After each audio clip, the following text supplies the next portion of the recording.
And Tony, you can't simply throw out there like confetti all of these promises and not actually account for how you're going to pay for it. Do you know why? That throws to a question. We can actually talk about the question of how we pay for it through the medium of the following question, which comes from Jonty Katz. Thank you, Tony. Given the public outrage over the recent cuts being announced in Queensland and New South Wales, the growing debt problems in the USA, and the promises being made by the federal government, it always strikes me that we focus on one side of the equation so much, how to cut spending to pay for these new things, rather than also looking at the inverse, how to raise more revenue. So I ask all the panellists, how do you think we start a mature conversation about tax in our economy, and what contribution would you make to that conversation?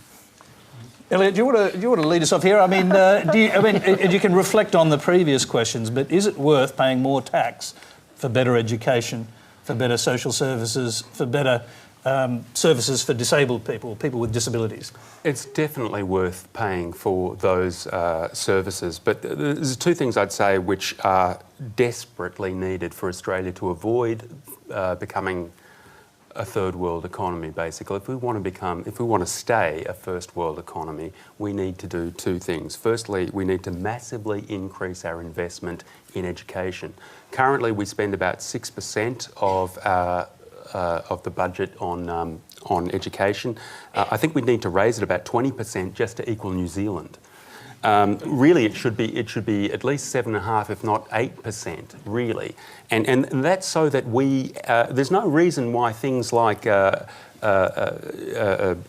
and smartphones can't come from here.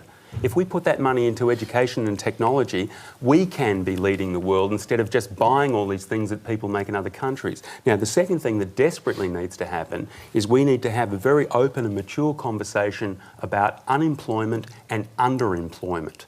We're currently a population of about 23 million. We have a workforce of approximately 13 million, just under 13 million people.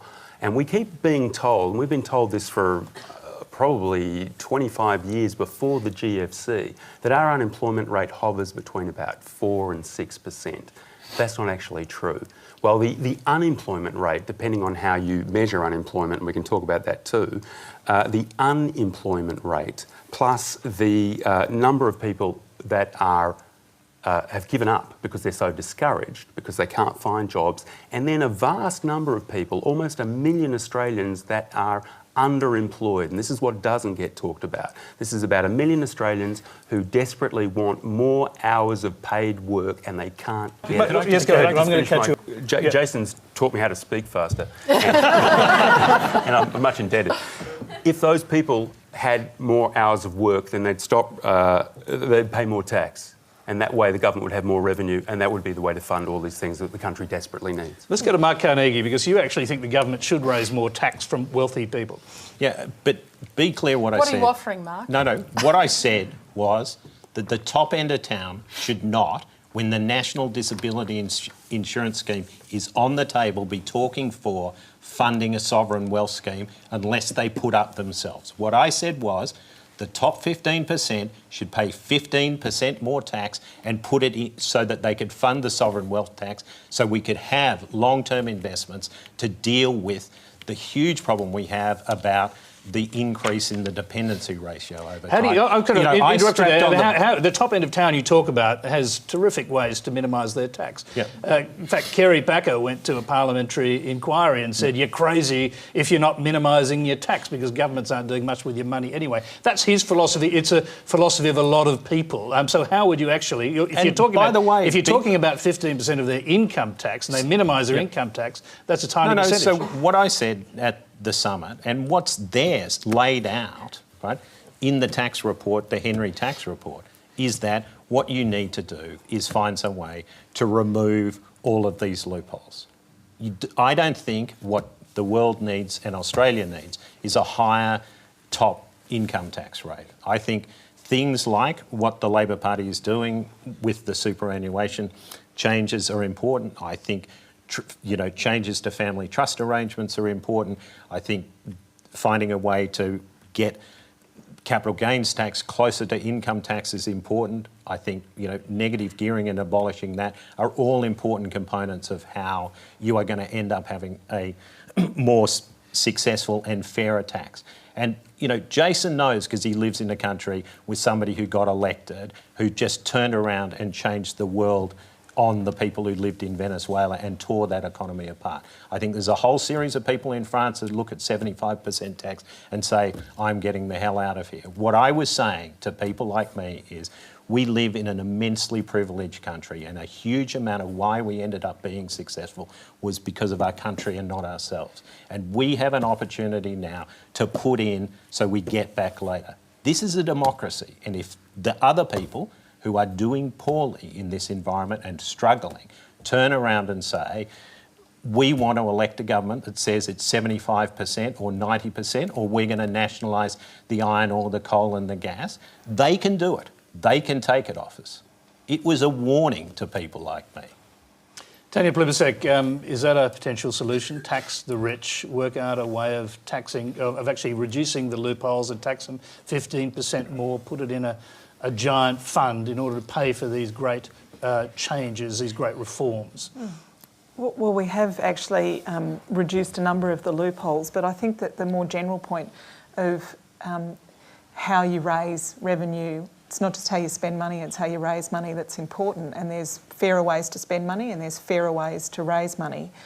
I think the minerals resource rent tax is a great example of a fairer way to raise money, and Mark's mentioned the benefits to superannuation that come from that, the benefits that go into infrastructure as well. The superannuation benefits mean that a 30-year-old on average earnings today will be $108,000 better off when they retire. And people talk a lot about sovereign wealth funds.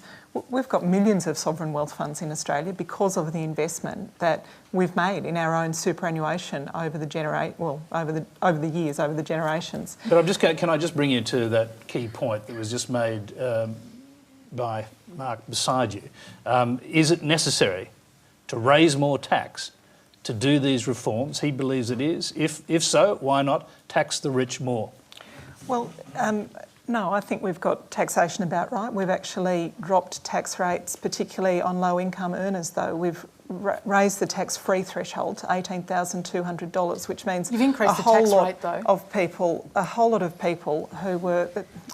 But it's true, you have. You've increased no, we all know the economy's slowing. I can't hear you both at the same time. No, but Tanya, you know the economy's slowing. You know there's going to be a hole opened up in this year's budget. You've got two choices, debt or tax.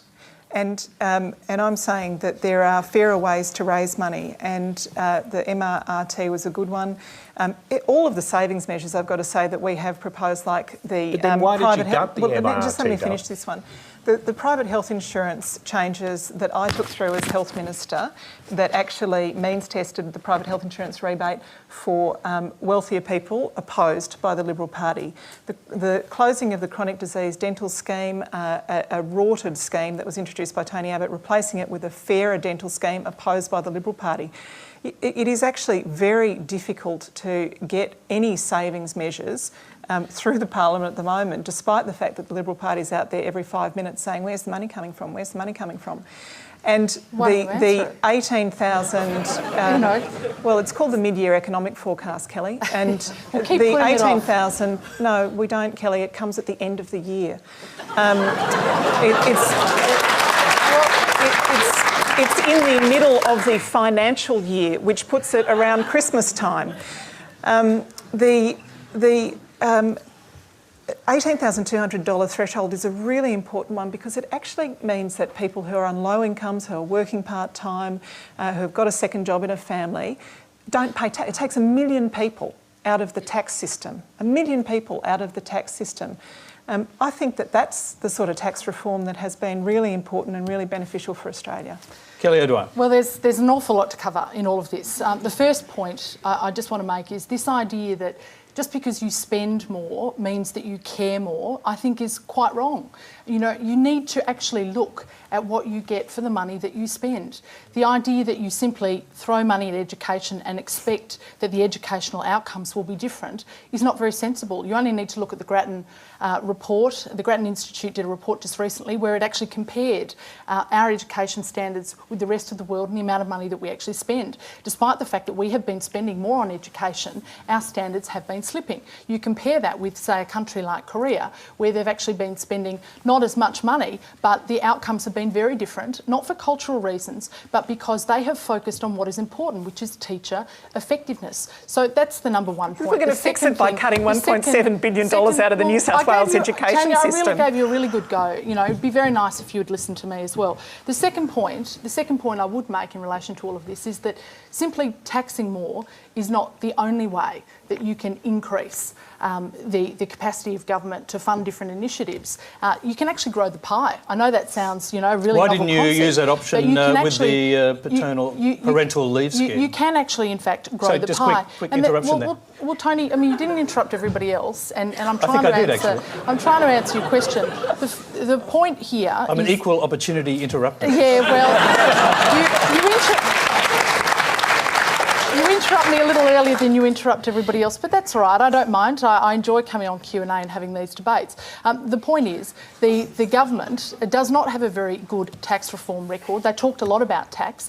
They said that they would have a 2020 summit, which would have all these great tax ideas, then had a Henry tax review that they spent over $10 million of and ignored most of the recommendations and did a number of different things that weren't actually part of that review. They then had another tax summit and again took most of the things off the table. The only people who have actually committed to real tax reform have been the coalition government, in government, where we actually reduce tax. We reduce tax year after year.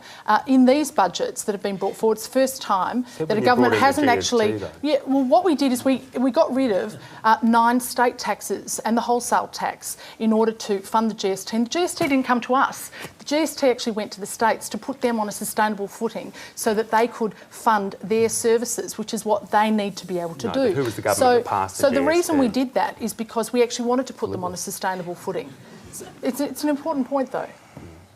Okay. Can I just Well, yes, you can, but we've got a question from the audience. Let's go back. You think you asked a question earlier. You want to get involved? So I'm all for having a debate about the pros and cons of the Go and See report or how we spend our money. But my question was actually, should we be having a mature conversation? How do we kickstart it? And what would you like to make? I feel as though my question hasn't quite been answered here. Do you feel the discussion is not mature?